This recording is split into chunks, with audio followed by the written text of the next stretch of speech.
Hey guys, Nate from Protoculture here. I'm in Zurich right now for the Street Parade.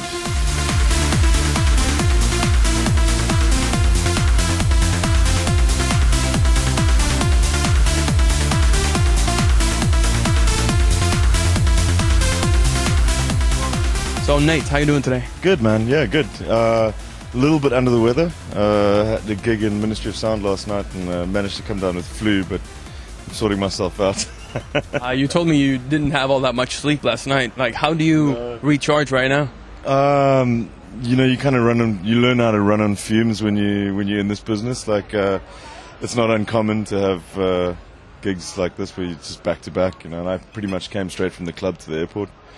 I think the last 2.5 weeks we've done about 6 shows, so it's been pretty much just backwards and forwards. But yeah, you get used to it after a while, you know. So. Before we get deep into music, I just wanted to congratulate you on your new baby girl. Thanks. Yeah. It's been an amazing experience, man. Yeah, she's amazing, you know. And it's just the only problem with having a little girl is it's making it so hard to leave home for gigs now, man. I just want to be at home with her at the moment. How has music changed with the birth of your daughter? To be honest with you, I haven't actually been in the studio all that much. You know, it's quite special when you have your first kid as well, you know, so I've just been spending a lot of time with her whenever I can. But, yeah, I definitely think, you know, something that big in your life will definitely influence the way that you think in the studio as well. So we'll see what happens. Like, I'm working on some stuff now, so we'll see how it goes. And secondly, also, massive congratulations on your new artist album, Music is More Than Mathematics. Cool, thank you. How has it been received so far? Really good. Yeah, you know what? It was a bit of a gamble on my part. Like, I actually felt when we put the album out that it was perhaps a little bit too different to do well. There's quite a lot of different styles in there, and you know, I think there's a lot of stuff that I wanted to do, and I was quite surprised by the response to some of the stuff, especially tracks like Talisman, which did really well. I think we had #1 on the Beatport Trance charts, and that track was, you know, I kind of thought it was just going to be a chill track that nobody listened to outside of the album, and it did really well. So I'm very pleased with how it's gone so far, yeah. How nervous were you right before the release date of the album? Well, how it would be received and stuff like that. Yeah, I was nervous. Look, it's the first. I've done plenty of albums before. This is my 4th artist album, but it's the first one that has been pretty much purely trance and progressive. You know, the 3rd album I did, I was kind of toying with, you know, more progressive sounds, but everything else before that was all psytrance. So this is the first kind of album that I've done in my new style, and. But to be honest with you, like it was a bit of a whirlwind because we had my daughter was born just a month before the album came out. So, were you still working on it then, or was it finished at that point? We just finished it. Yeah. I'd finished it up just before she was born, and then I had a month off while they were promoting the album, and then released, and then we did the album tour, which turned out really well. So yeah, it was good. If we'll go through like your previous albums as well, how do you see your own evolution in these albums, and then leading up to this one? Well, I think the evolution is really just the style that I've adopted over the years. Like, I had a lot of people, you know, complaining about moving from psytrance to trance. You know, a lot of fans that didn't want to see me do that. But I've always maintained that the sound that I was creating, even from the first album, which was 10 years ago now. The sound that I had there was always my sound, you know, and I think that's something that's carried across all 4 of the albums. It's definitely the melody's definitely kind of, it's a signature that I've developed over the years, and I think that signature's still there in the new stuff as well. It's just really the BPMs just come down a lot, and you know, I'm marketing to a different crowd at the moment, so yeah, I mean, you grow over the years. I mean, like Max was saying earlier as well, like you can't stay stagnant in the same thing, and we're very much in the same space when it comes to that. Like I do this for me. I mean, I got straight A's when I was at school. If I wanted to be making, you know, millions of dollars, I could have been a doctor or whatever. You know, yeah. I could have done something like that. I did this because I love doing music, and the whole move from psytrance to what I'm doing now was about me, enjoying what I'm doing, and it was a natural progression for me. So, yeah. You had a dream when you were 12 that you wanted to make it, or you wanted to be a successful artist, right? No, you know what? I never had a dream of being a successful artist. I've always just loved writing music. I kind of got my first experience with electronic music when I was about 12, 13 or something like that, with trackers and stuff. I got a computer and I messed around with that, and I think when I was 18, I kind of just took the plunge and decided, I'm going to study sound engineering. I might make a career out of sound engineering, but never really occurred to me that I might actually make a career out of DJing. And that just kind of happened overnight. I'd written a track for the fun of it that some guys in South Africa that had just started up a psytrance label, which is now Nano Records. They picked it up and they're like, dude, we want to release this. And eventually it actually got signed to a Swedish label, Spiral Tracks. And just from there, it just kind of took off, So it was a complete surprise for me. It wasn't something I set out to do. It just happened, sort of. Yeah. Yeah, and I think that's the big difference with a lot of kids today. Like, there's a lot of guys that see all these big EDM festivals, and they get out of school wanting to be superstars because they want, they want to have fast cars and money and girls, and that was never a factor for me. It was always just about sitting in the studio and writing music. I mean, the DJing for me, I've been DJing for years, but that came afterwards, as a necessity for promoting the music. And it's something I've grown to love, but it was never like an in for me at all. So, yeah. If we could go back right now to when you were 18, is there something that you would like to tell yourself right now? I thought about that. If I'd actually gotten out of psytrance earlier, I'd probably be a lot bigger in the mainstream scene now. But you know what? It's those years of doing the psytrance that really made me what I am now. Anyway, so no, I don't really have many regrets at all. I'm pretty happy with the way that things have gone over the years. So. If we're looking at music as more than mathematics, was the process any different? Looking at the production process for this album compared to the other ones, since you're trying new grounds here. Yeah, I mean, production-wise, I'm learning new stuff every day. Like you always do. I've always said the day that I write a perfect track, production or musically, then that's the day I quit music. Because what's the point? If you're not going to learn anything else, there's no point to carrying on. And production-wise, it's pretty much the same, but I've just been learning new stuff all the time. New artists come out with other albums, and I feed off that as well. You get inspired by what other people are doing. So, it's pretty organic. As the scene grows, your style of production grows and changes as well. So, what's your own personal favorite track from the album? I really like Talisman. Talisman for me was, it's such a simplified track, but it really kind of hit the nail on the head for me. And the other one that I really, really liked on the album was Vertigo with Ilyana. It was a track that she'd started with somebody else, and they never finished it. And she sent me this track. She actually did some vocals previously, which weren't working for me. And she sent me this track. I was like, oh, I have to have this. I need to do this one. And it turned out it was just quite a personal track for her as well. It's quite personal lyrics and stuff. So.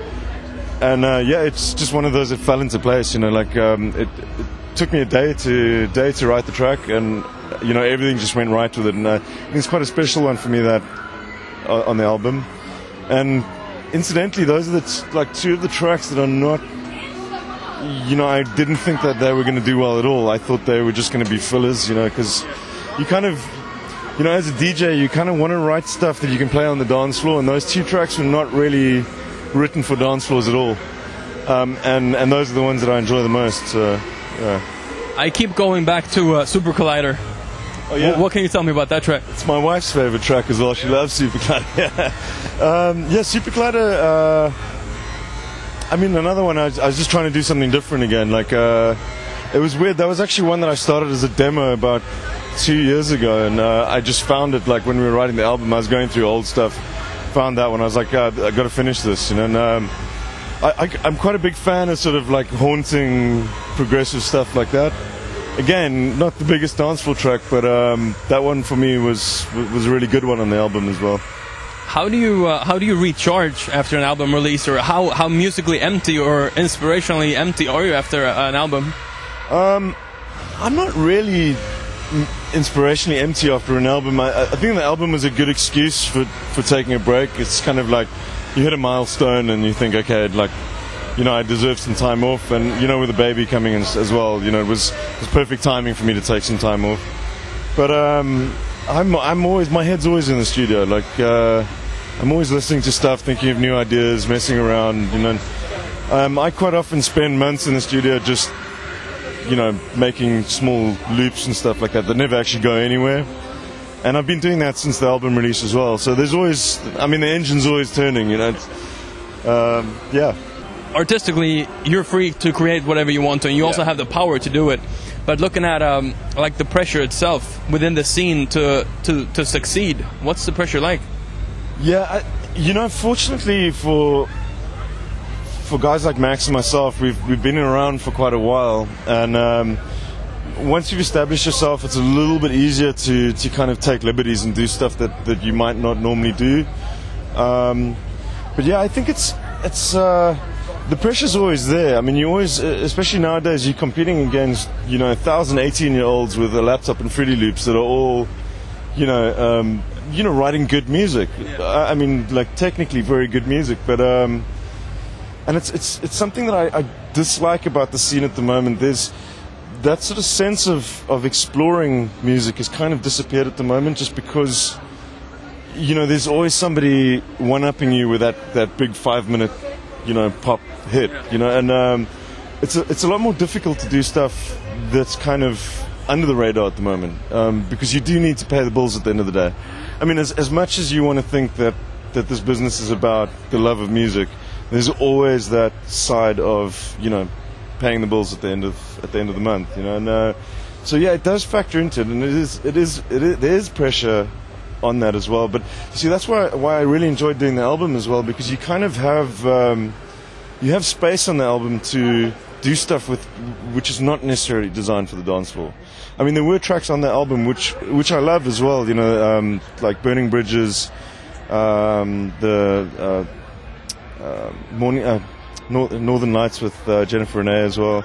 You know, great tracks, but they were kind of written for dance floor as sort of like more traditional trance tunes.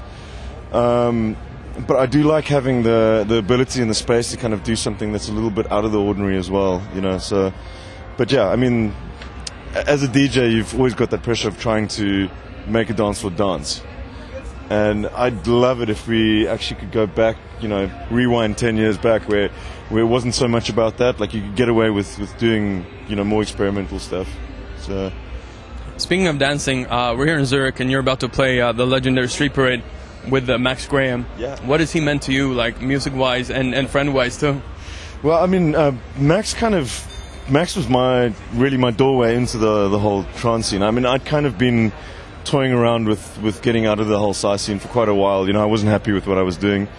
But yeah, so out of the blue, I get this email from him saying he loves this one track I'd done on the third album called Naked.